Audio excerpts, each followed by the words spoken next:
তো আসসালামু আলাইকুম ভিউয়ার্স, আজকে আমরা দেখব কিভাবে তাসির সেন্টারে গিয়ে ফিঙ্গারপ্রিন্ট দিতে হয়।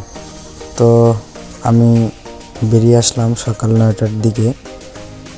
আমি কমলাপুর থেকে যমুনা ফিউচার পার্কের দিকে রওনা দিলাম সকাল 9টার সময়।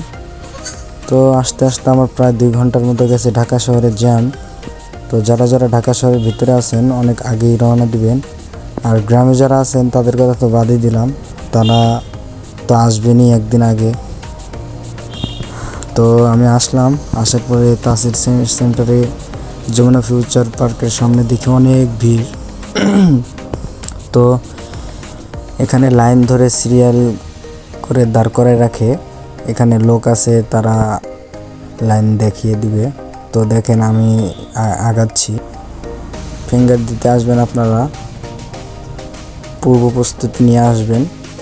তো আমি আসছি, দেখতে থাকেন। অনেক ভিড় এখানে, রোড থেকে নিয়ে যমুনা ফিউচার পার্কের ভিতর মার্কেট পর্যন্ত ভিড়। তো দেখতে থাকেন, আমি দেখাবো পুরোটাই। তো আপনারা পাসপোর্ট, অরিজিনাল পাসপোর্ট, কোনো ফটোকপি চলবে না এখানে। পাসপোর্ট নিয়ে আসবেন অ্যান্ড ভিসা অ্যাপ্লিকেশন ফর্ম আর অ্যাপয়েন্টমেন্ট, এই 3টা ডকুমেন্ট নিয়ে আসবেন।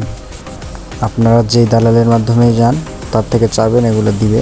তো আপনারা এই ডকুমেন্টগুলো অবশ্যই নিয়ে আসবেন, নাহলে আপনারা তাসির সেন্টারে ফিঙ্গার দিতে পারবেন না। আর সাথে আপনার কিছু টাকা নেয় তারা, 600 টাকার মতো মেবি। তো 600-700 টাকা নিয়ে আসবেন আপনারা। তো আমি নিয়ে আসছি, দেখেন ভিতরে আসছি। আসার পরে এখন এখান থেকে সিরিয়াল করে ডাকবে ওরা ভিতরে ফিঙ্গার নেওয়ার জন্য। তো এখান থেকে ভিতরে গিয়ে আমি ফিঙ্গার দিব, ফিঙ্গার দিয়ে চলে আসব। তো দেখেন সিরিয়াল, অনেক সিরিয়াল, মার্কেটের ভিতরটা পর্যন্ত সিরিয়াল। তো এরপর আপনারা যাবেন, এভাবে গিয়ে ফিঙ্গার দিবেন, ফিঙ্গার দিয়ে চলে আসবেন। কোনো সমস্যা নেই, কোনো হয়রানি নাই কোনো। তো ভিতরে ভিডিও করা নিষেধ, তাই ভিডিও করতে পারলাম না। তো এতটুকুই ছিল। আসসালামু আলাইকুম।